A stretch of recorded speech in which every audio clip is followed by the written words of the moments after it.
You are listening to The Fancy Black Lady. I'm your host, Jamila Carrington Smith. And I'm your host, Landria Seals Green. Today we are talking about, we are saying their names, Ahmaud Arbery and George Floyd. Where do we begin? And then we'll wrap up with a little bit of discussion about Christian Cooper. And all of this has just come at us so fast. I mean, how do we even start to process all of this?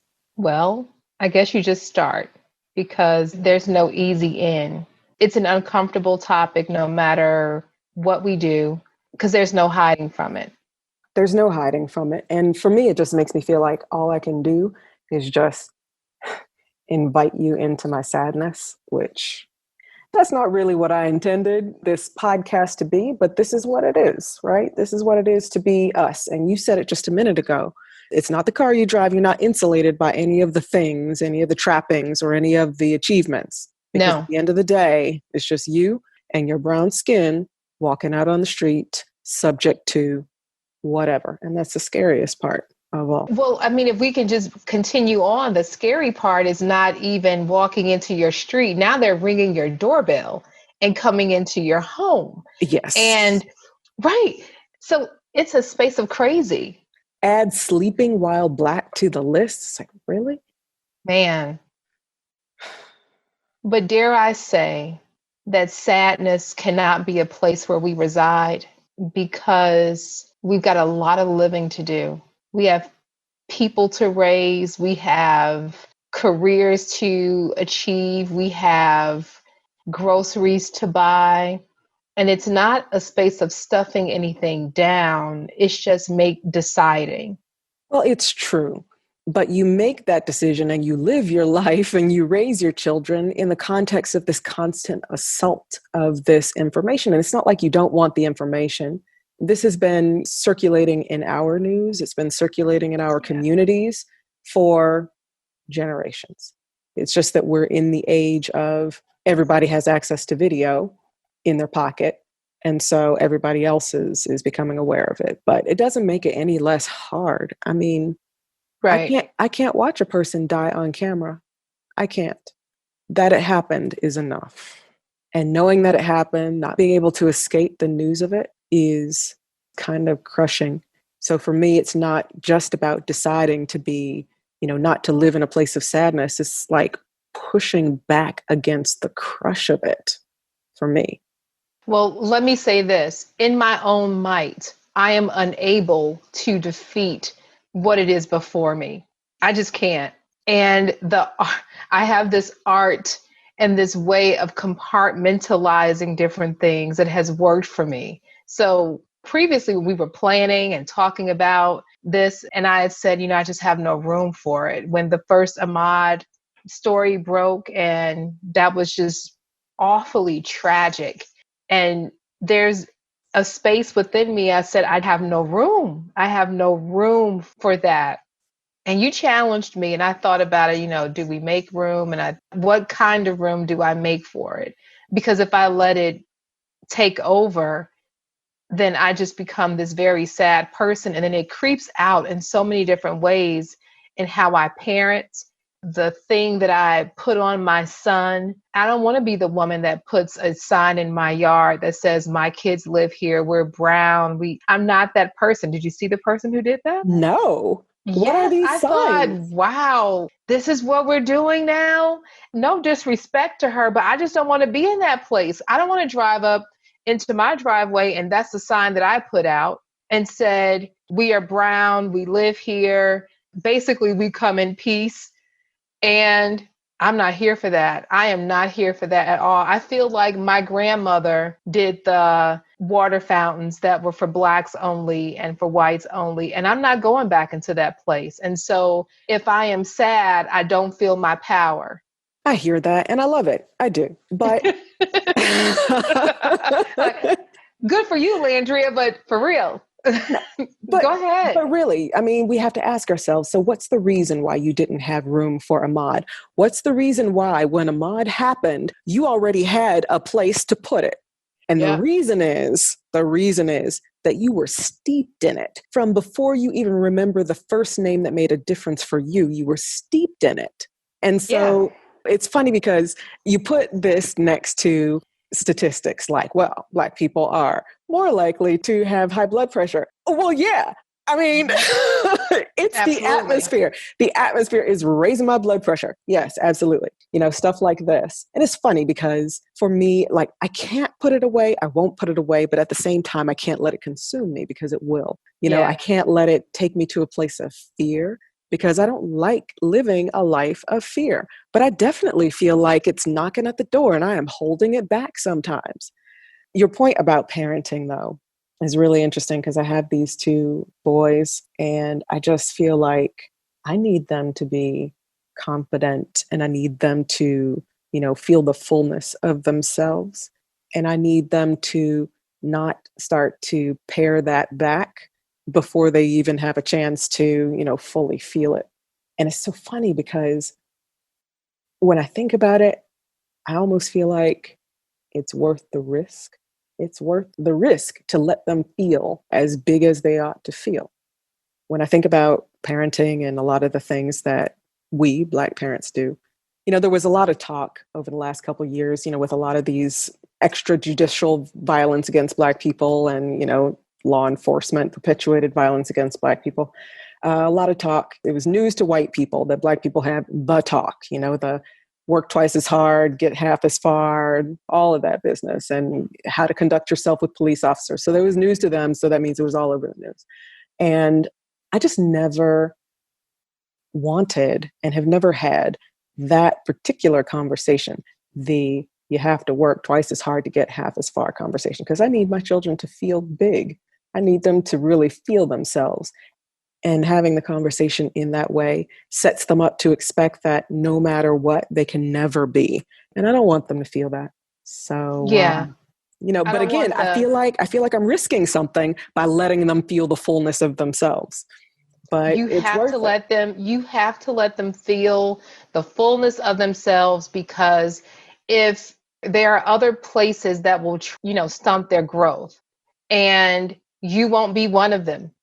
We just won't. So they're going to be as big, they're going to be as confident as they can be based upon the circumstances that we have provided for them and to them, the place that called home. Today, I found myself, something as simple as, I got this unicorn nightlight.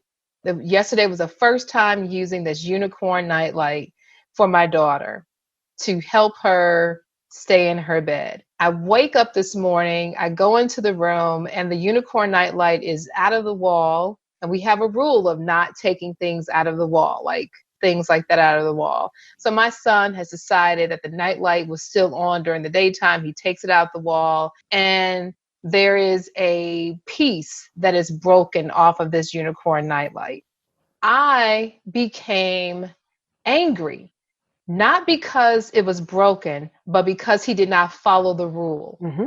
And the rule was, don't touch it. And I became this, if you can't follow the rules in this house and the rule of not touching appliances, how can I expect you to follow the rules when you go someplace else? And we have played that over and over again as parents. This is not a foreign discussion, but the place that it came from was this place of, if you meet an authority figure in the community and they give you a one-step direction, are you going to take it upon yourself and do what you think is best? And that's the place that it came from when I was talking to my own child. And then I said, I do not want to be the mother crying on camera.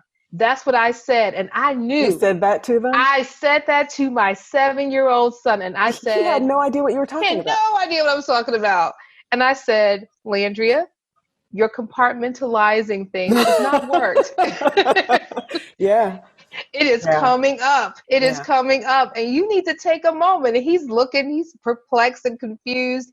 But the point is that if we don't talk about it amongst ourselves in spaces like this, then it will come up in our interactions with our own children, and that is going to stunt their growth because we have Absolutely. put these shelters on top of them to keep them sheltered, to keep them safe, because nobody wants that phone call. Nobody does. But at the same time, we are working very hard so that we are not parenting from a place of fear. And Right. yet, the And thing that yet, we're protecting them against is very real. yes, it is very real. Teenage boys are watching the news. They're talking amongst one another. Young boys, they watch the news. If you live in a household where the news is on, you've seen this. If you are a little person, a medium or a tall sized child. So there is no sheltering them from this. Do we make them aware? Absolutely. But I have said, Jesus, let me live forever, because I need people to understand that next to my child is a mother who will get you if you cross him one time. And so it becomes this: you watch every teacher. Do you watch? How are you interacting with children? Do you like smart Black boys? Because not every teacher appreciates a It is smart absolutely true. Black child. I They mean, we don't. had a teacher who could So where not does it believe. begin? Yes, we had a teacher who Yes. couldn't believe all year long that my child could read. He could not believe it. Right. And the whole year, I mean, like, sent him to the reading specialist, because this was before any of the other kids could read, and he's the only Black child and he could read.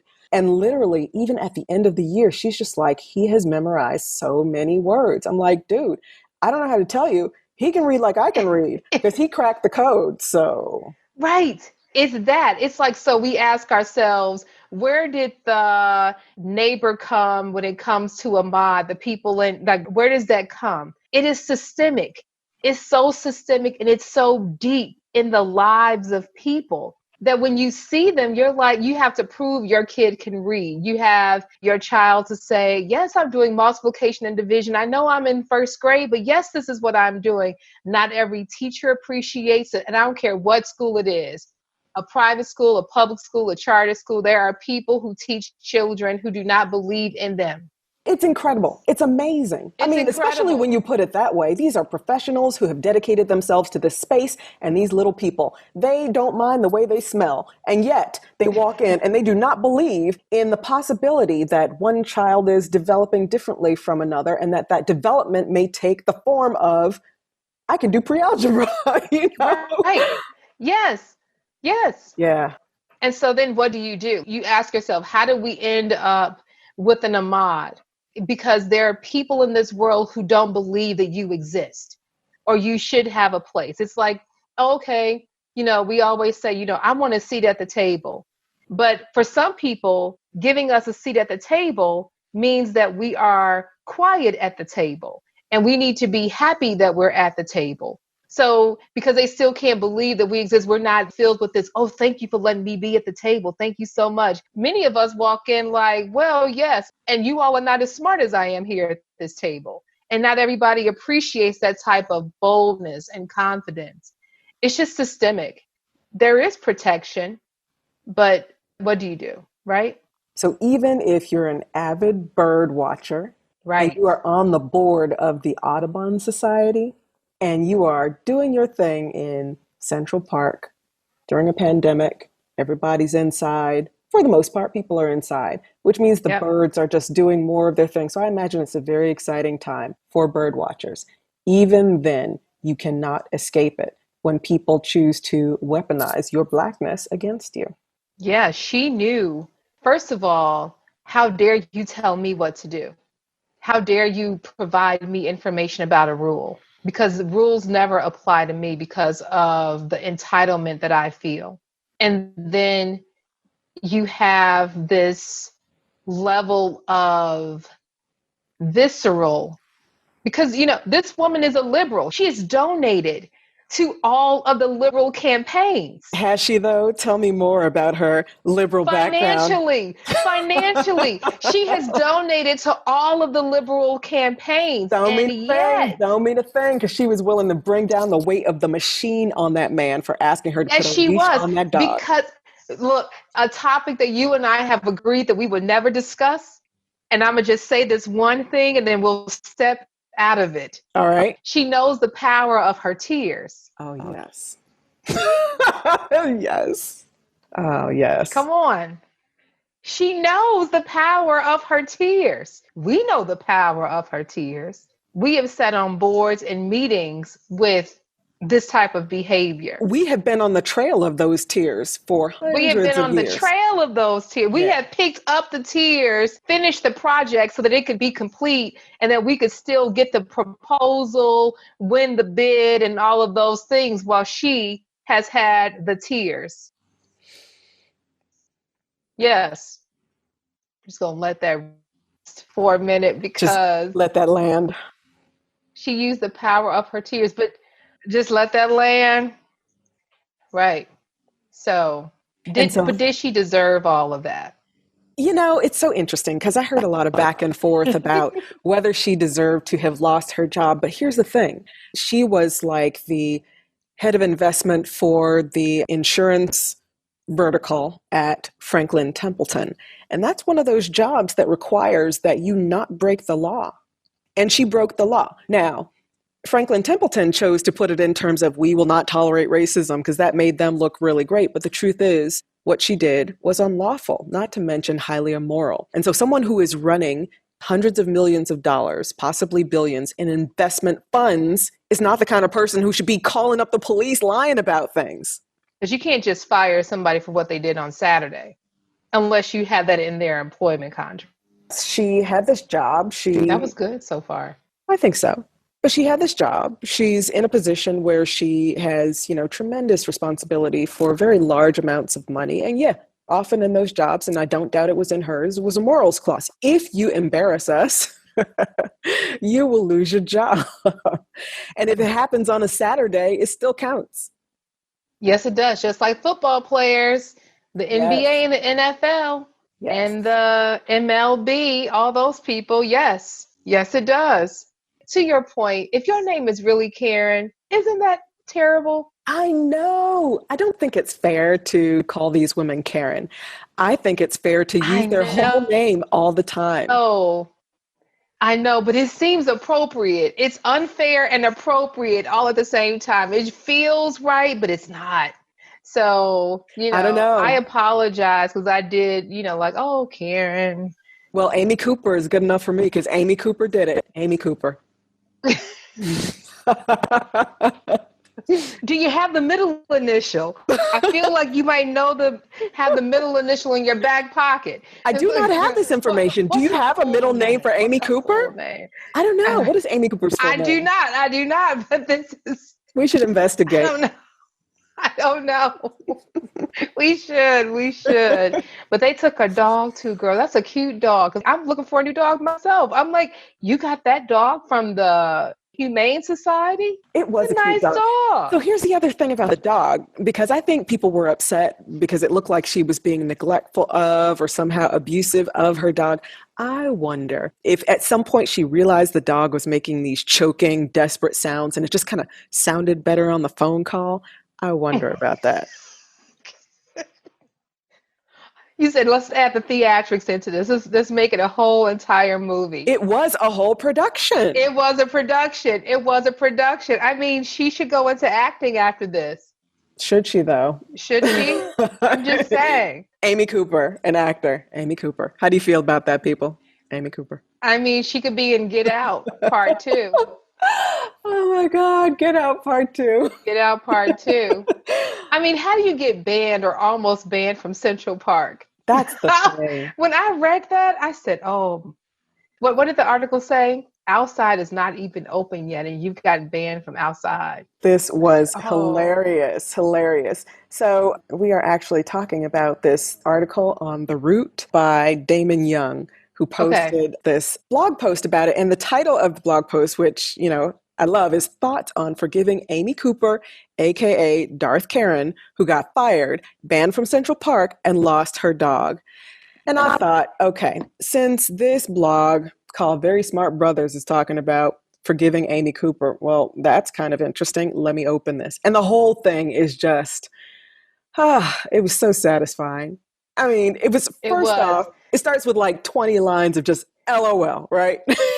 Right. Like, just, it was almost as good as being there in person because the rant was just so colorful and just so us. And it was perfect because I haven't had a laugh about this stuff at In all. days. Yes. In days. When you sent it to me, and I was thinking, okay, so she really wants me to read. We had this conversation. I was like, oh, I need to read more about to prep for these shows. So I'm like, okay, this is great. And when I opened it up, I could not stop laughing. I'm like, this is perfect. It was perfect. I love how he's like, wait, what did he say? You don't have more clout than a bat? It's just hilarious. But the thing is, forgiveness, right? It's a thing. Where are you going with this? Where am I going with this? Where are you going? I'm going. Where do you begin in terms of forgiveness? And my answer is that, we have been forgiving. I think we are one of the most forgiving people in terms of that's okay. We can go on, but that has probably resulted in systemic, generational levels of high blood pressure and all of this other kind of stuff. So it's not, the stereotype of you have high blood pressure. What's your diet like? It's like, what's my emotional diet? Not my physical diet, my emotional diet. What have I been forgiving that I needed to kind of let out? Are we saying forgiveness? And is that the wrong word? Or are we forgiving wrong? Are we forgiving and keeping it inside? Say more. That's forgiving wrong. But forgiving correctly is saying, these are my new boundaries because of our interaction with you, right? I am not going to allow certain things and certain people and places into my space. And I'm going to tell you what I am thinking, but I'm going to find all the words. I'm not going to curse you out because that's a form of stuffing it in. I'm going to find all the words, use all the sentences so that we are clear. There is no ambiguity about how I feel. Forgiving right versus forgiving, amiss and keeping it just in. But is there forgiveness for her? I mean, he can forgive her because she didn't do it to me. Right? It's true. And I think it's an enormous act of grace on his part. Absolutely. We need more of that. I feel like the spiritual level in this country and world and of it being just defunct and inept and just at an all-time low has resulted in this kind of stuff because these people who chase Ahmaud Arbery, they are probably Christians, know the Bible, know the Lord's Prayer and all of that good stuff. Everybody's praying to God, believing in Jesus, or I hope believing in God, but doing this crazy stuff or not speaking up. That's the other piece. That's the greatest evil, really, because it allows, these sociopaths, these psychopaths to do what they will in the world. And so many good people just turn away because it's hard church to on up. Sunday. It's church on Sunday or Saturday, but church on Sunday, right? Mm-hmm. And so is that right? I have these Facebook friends and colleagues who have put up Bible scriptures, and I feel like I want to say, yeah, wonderful. Thank you so much. Not enough. Not enough. It is not enough. It is actionable work. You pray on your feet. You just don't pray on your knees. You pray on your feet. You and your hands. You do stuff about this. The practice is in the living. Whatever you choose to say you are in terms of belief systems, the true practice is in the living. It doesn't give you any sort of moral elevation automatically because you say, well, I am a person of faith. That by itself doesn't do it. It is every day striving toward something. Absolutely. Whatever the flavor of your religion. So it's like, let me step over this body, this person that has just been killed or treated unfairly as I walk into my place of worship. Mm-hmm. That does not work.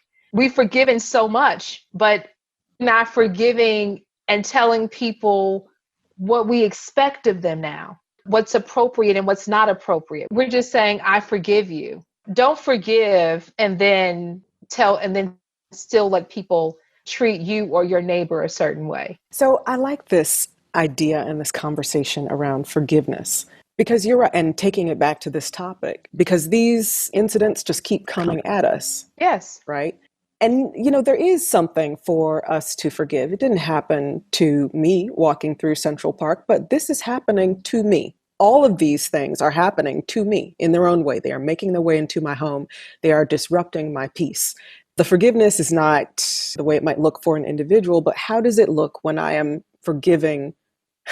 How does it look to forgive the very air you breathe? Because this stuff is in the atmosphere. And I want to go back to the point about drawing clear boundaries about what will work for you and what won't, what you will let in and what you won't. And I think that's what forgiveness has to look like when you're forgiving the very air around you. Also, I really think there's something to this notion of not going to a place where you're cussing folks out and not just, saying, I forgive you and letting that be it, but also just really articulating what you feel, articulating what this means for you, articulating your new boundaries, as you said, because then you're truly unburdening yourself in a way that you don't if you don't work on that articulation. Well, unburdening yourself is the key. I think it's the point of forgiveness. It is the point. So it is articulating to that person, yes, these are my boundaries. And then for me, it is also forgiving up. So where do I place my burden and say what that becomes my belief in God. I know these mothers have prayed, it's like Trayvon Martin's mother. I know that there was not a prayer that she didn't say for her son. And so it's like, here is God. Where is God? Because these things have happened to people, innocent bystanders. And then you have George Zimmerman, the guy in Florida, right, who basically did not get prosecuted well to be incarcerated physically, but he didn't get punished truly for what you think, Ahmaud Arbery's mother, there wasn't a prayer that she didn't say for her son at some point, but you just think, okay, God. And then I feel like God's like, all right, the people need to do what they're supposed to do. There's no way that you can be a person who has a faith system and believe in and you don't speak out against. And this is across color line. This is across denomination. This is across political aisle. This is about what is right for human beings, for the living. Like, when is the collective going to take a stand to be able to say this is inhumane? So we're waiting on him. He's waiting on us. What? I have nothing to say. I have nothing to say. I hear you, but, realistically, how does that start? Where does that start? It starts with what you can touch. I can't do everything, but what I can do is make sure that in my own community, that for me, the people in my community are safe. Interactions with law enforcement and all of those, like, what are my neighbors thinking? What are, like, the community, what the things but I can touch. Don't you think that's part of the problem is how people are defining community and making sure that the people in their community are safe and everybody outside, like, maybe they're not maybe I don't see them as part of my community. Those lines don't necessarily have to do with your physical boundaries. Maybe it's someone who looks like you or practices the same faith as you. And I think, these same things that, let us, give us the potential to come together and do something greater are the same things that make us devolve into tribes and fight each other. Yeah, the same things that could make us come together are the same things that separate us. But Ahmaud was jogging in his community. That's right. He was in his community. And somebody thought, he is not of my community. We need to redefine community or allow it to have multiple definitions. And the geographic community that he is a part of did not protect him. They didn't have his back. That is true. I love shifting that expectation. Where's the responsibility for every person who was in their home and saw him running through their community and did not protect him? Yes. That is true. Where are they? Where are his neighbors? Where are the people? But not letting people get away with looking away. Yes. Yes. Yeah.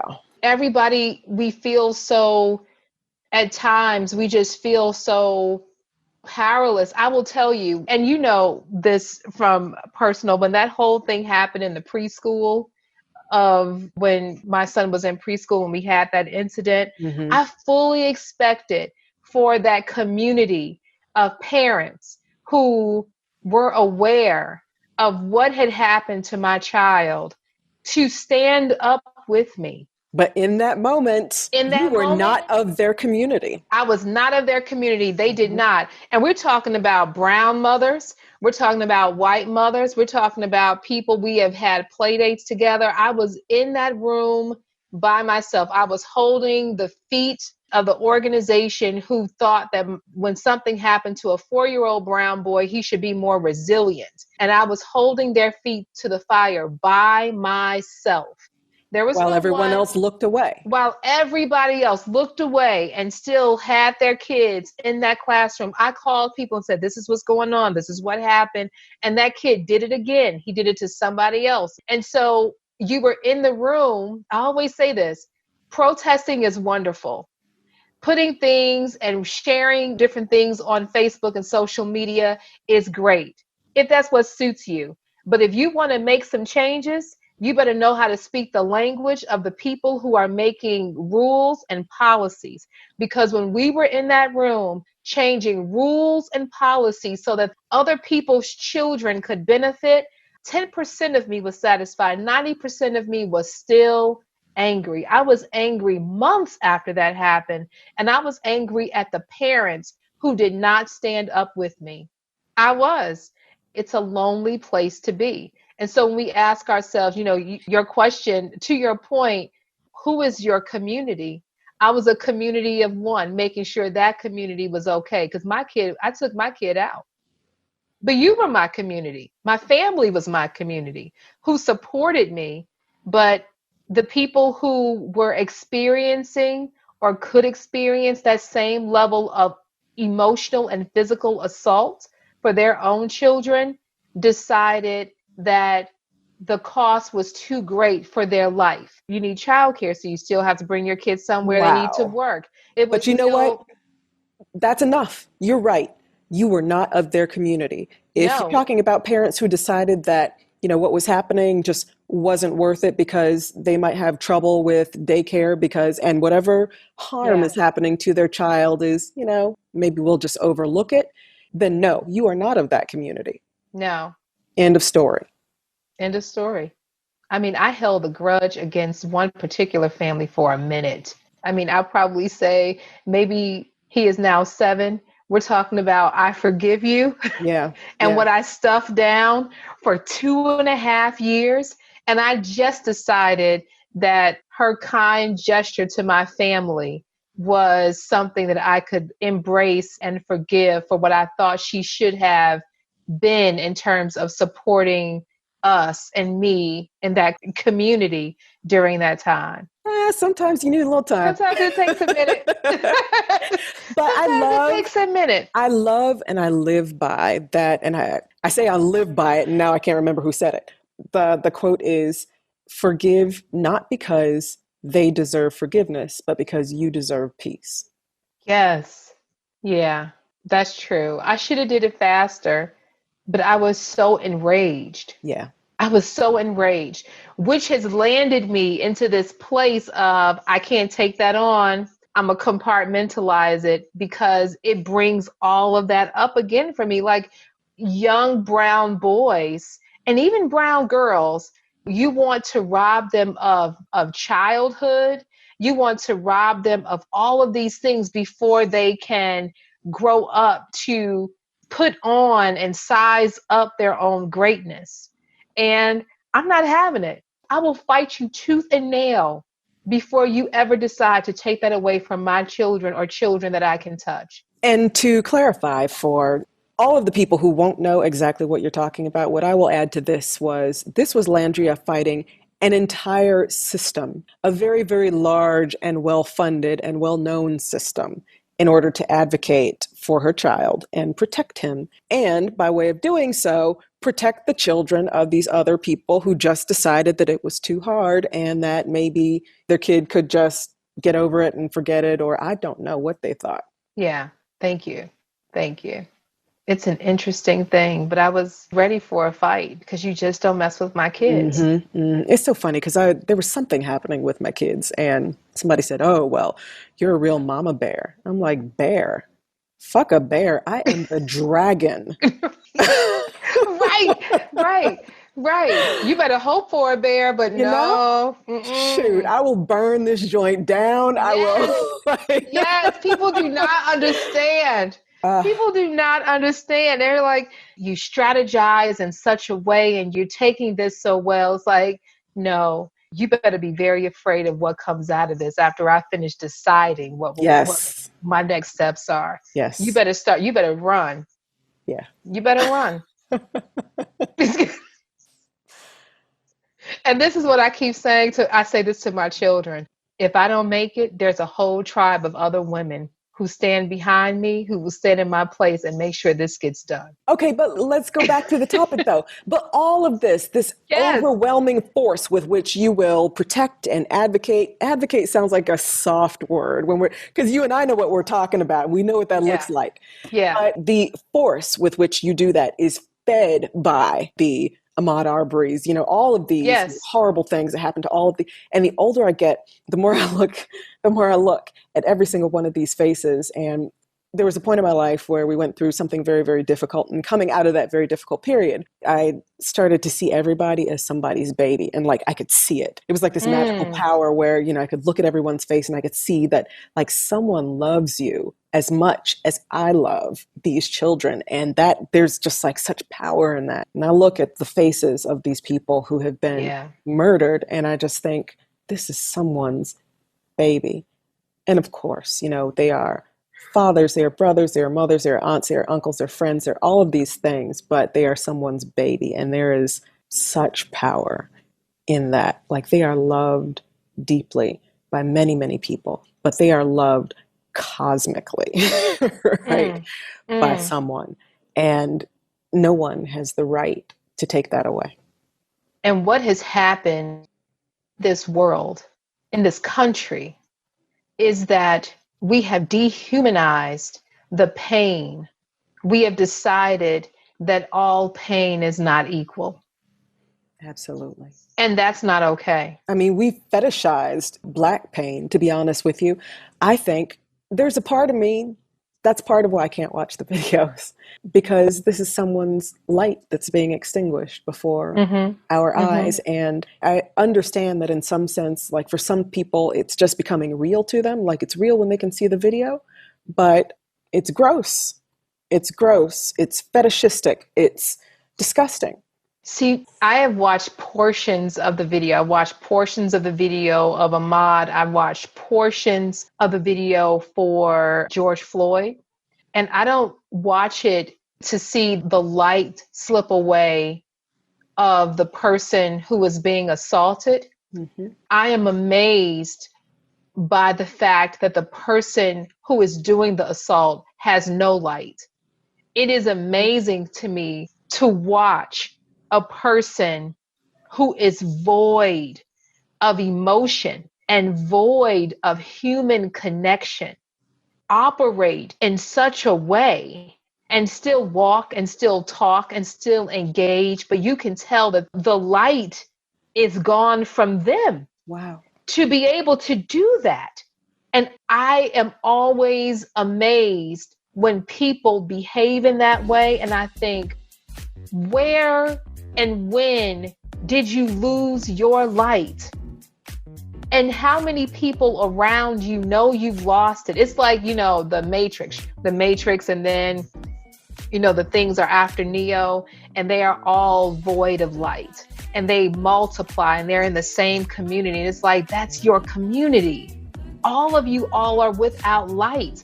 And then you meet people with light. It's like the teacher without light meets the kid with light, and his light is bright. And her job and the sole purpose of her is to dim his light. And then you're on the background, the mother with the light, and you're like, baby, you're going to keep your light. I don't care if she doesn't call on you. You're going to keep working. You're going to keep doing it. And the fact that we have to do that is tiring. So when we first got on, the sound of exasperation that you had is the sound. That is the sound that we all feel. We don't let people hear it enough to know that this is what has been created. We stand up and we make up, we walk into these places and we communicate well and we present the case, when sometimes all they need to hear is a level of exasperation that has been created. Just hear my cry. The weariness. The weariness of it all. Yes. The heaviness. To your point about the teacher and her sole purpose, when your soul, SOLE purpose, becomes your soul, SOUL purpose, and when that purpose is to dim someone else's light, my God, what have you done to yourself? What have you done to yourself? What have you done to yourself? But she does not stand a chance against the mother who is determined, or the father for that matter, who is determined that this will not be, or the auntie or the cousins. It's a whole tribe who will infuse light back into him every time. He's not going to dim. It's true. He is not going to dim. But you may not have a job or a teaching license by the time we finish with you, because we know how to get some stuff done. And if there's light in you, it'll just be you and your light sitting in a room. It's going to be me, my light, and all of my understanding of the legislative process. I love it. I love it. Oh, yes. And so in the end, this is about, for us, how we get through this it's forgiveness on some level. It is, a determination about how this is how much of this we let into our lives. It is a commitment to living a life without fear, parenting without fear, and growing our children into the amazing people that they are meant to be. Yes. And let's not forget faith. And faith. And faith. Thanks for listening, and look out soon for season 1. To contact us to give us comments or show topic suggestions, email us at fancyblacklady@gmail.com or find us on our social media handles, Fancy Black Lady.